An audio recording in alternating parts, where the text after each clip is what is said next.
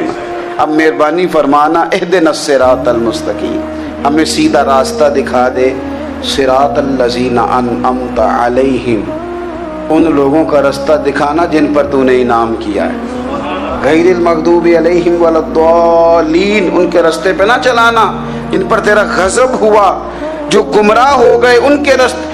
تو نماز میں جب ترجمے پر آپ کا غور ہوتا ہے تو آپ کا تو دل خود بخود لگ جاتا ہے, شوق بڑھ جاتا ہے آپ کا.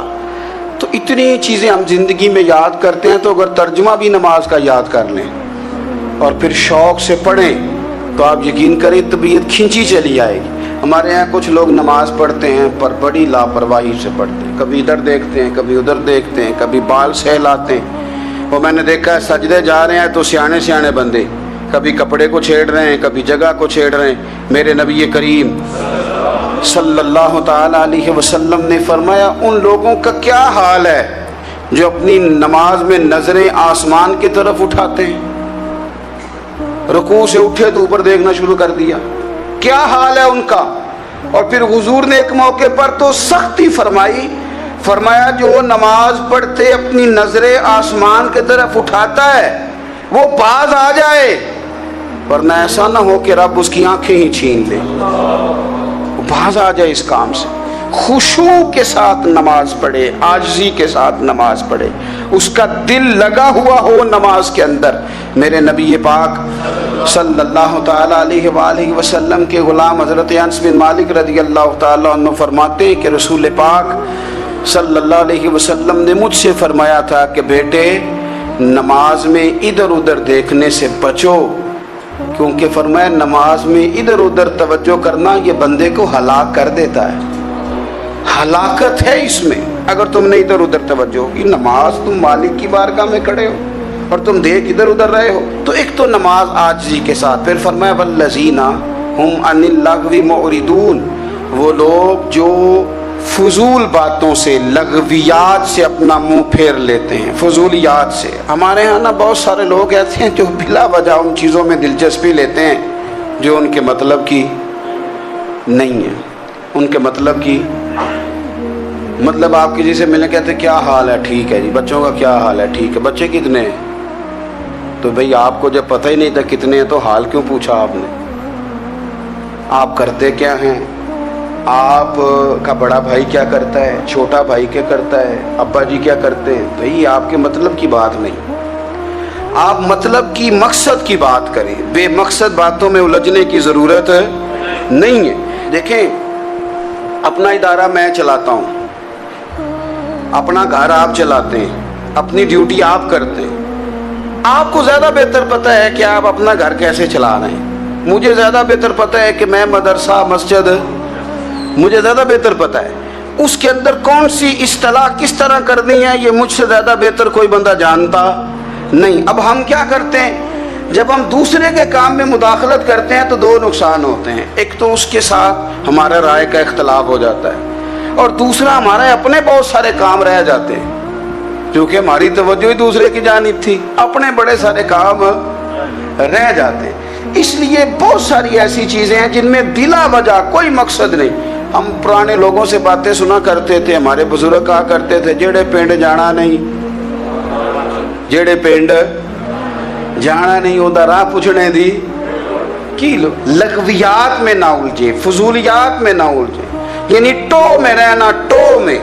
آپ یقین کریں میں نے پرسنلی طور پہ اس چیز کو محسوس کیا ہے کہ ہمارے بہت سارے اہم حقوق صرف اس لیے مس ہوتے ہیں کہ ہماری اپنے سے زیادہ توجہ سامنے والے پہ ہوتی. سامنے والے میں نے دیکھا بڑے بڑے عجیب سوال اور بڑے بڑے انوکھے سوال, مطلب یہ کہ اتنی لمبی چوڑی, اور لوگوں کو بڑا پتہ ہوتا ہے یہ فلاں آدمی جو ہے اس کے بچے کتنے ہیں, وہ بیاہ کہاں پہ ہیں, کس کس علاقے میں ان کی شادیاں ہوئی ہیں. اتنی تفصیلات کی ہمیں ضرورت نہیں ہے. ہم سے تو ہمارے بارے میں پوچھا جائے گا تو ہمیں اپنا معاملہ بڑا صاف ستھرا. دیکھیں کیا سونی بات کی مدینے والے رسول نے, قربان جائیں حضور کے جملوں پر. ایک شخص نے پوچھا حضور سونا اسلام کون سا ہے، خوبصورت مسلمان کون ہے؟ تو نبی پاک صلی اللہ علیہ وسلم نے فرمایا وہ خوبصورت مسلمان ہے جو بات اس کے مقصد کی نہیں، بے معنی ہے وہ بات وہ چھوڑ دے، بے مقصد باتوں سے الجھنا جو بندہ چھوڑ دے وہ مسلمان بڑا سونا مسلمان ہے۔ ہم کمزور اس لیے ہوتے ہیں کہ ہماری توجہ زیادہ دوسروں کی باتوں پر پڑتی ہے۔ کچھ چیزیں ایسی ہوتی ہیں جو ہم نہ فراخ دلی سے بانٹتے ہیں، اور کچھ چیزیں ایسی ہوتی ہیں جو مجبور ہو کر ہم دیتے ہیں۔ کئی دفعہ ایسا ہوتا ہے کہ سامنے والا کچھ زیادہ تکلیف میں ہوتا ہے اور ہمارے پاس بھی وسعت نہیں ہوتی، لیکن زیادہ اجر اسی بندے کو ملتا ہے جو تھوڑی تکلیف برداشت کرے اور سامنے والے کی تکلیف کو دور کرے۔ مدینہ منورہ میں نا قحط پڑ گیا تھا، غلہ نہیں ملتا تھا، تو قحط کے زمانے میں لوگ نا پھر چیزوں کو مہنگا کر کے بیچتے ہیں۔ ہمارے ہاں ایک طرف چینی کی لائنیں لگی ہوتی ہیں، دوسری دفعہ چھاپا پڑتا ہے، پورے کے پورے گودام بھرے ہوئے نکل آتے ہیں، لوگ مصنوعی قلت پیدا کر دیتے ہیں۔ حضرت عمر فاروق رضی اللہ تعالیٰ عنہ کے زمانہ نور میں قحط پڑ گیا تھا، گندم کا دانہ اس طرح ہو گیا تھا جس طرح سونا ہے۔ سیدنا عثمان غنی رضی اللہ تعالیٰ عنہ کے نا بہت سارے اونٹ غلے کے بھرے ہوئے مصر سے آئے، اور لگتا یوں ہے کہ وہ شخص آپ ہی کو غلہ دیتا تھا، کسی اور کو دیتا بھی نہیں تھا، جو اونٹ بھر کے اس نے لیے۔ تو مدینہ منورہ کے اندر جب وہ مال پہنچا نا، آپ کو بتانا یہ چاہ رہا ہوں کہ ساری تجارت بندوں سے نہیں کرنی چاہیے، کچھ اللہ سے بھی کرنی چاہیے۔ رب سے جو بندہ تجارت کرتا ہے وہ بڑا کامیاب ہوتا ہے۔ وہ غلے سے بھرے ہوئے اونٹ آپ کے پہنچ گئے تو تاجر آئے، انہوں نے آگے کہا عثمان ہم کھول کے نہیں دیکھتے کہ اندر مٹی ہے کہ سونا ہے، اور یہ بھی نہیں پوچھتے آپ نے کتنے کا خریدا ہے، آپ کی زبان پر اعتبار ہے، آپ نے جتنے کا مال لیا ہے نا ہم ڈبل دیتے ہیں، آپ ہمیں دے دیں۔ آپ فرمانے لگے نہیں مجھے زیادہ نفع ملتا ہے۔ انہوں نے کہا 2 گنا، فرمایا نہیں زیادہ ملتا ہے، کہا 3 گنا، فرمایا زیادہ ملتا ہے۔ وہ کہنے لگے اس سے زیادہ تو کوئی تاجر ہے ہی نہیں جو زیادہ دے۔ فرمایا بس مجھے ملتا ہے نا۔ کہا کتنا ملتا ہے؟ فرمانے لگے لگتا ہے کہ اگر وہ تاجر زیادہ کرم نوازی کرے تو 700 گنا تو دے گا ہی، اور باقی کریم ہے۔ انہوں نے کہا جی نہیں اتنا نہیں ہم دے سکتے، پھر آپ بیچ لیں۔ یہ بات ہی سمجھ میں نہیں آتی۔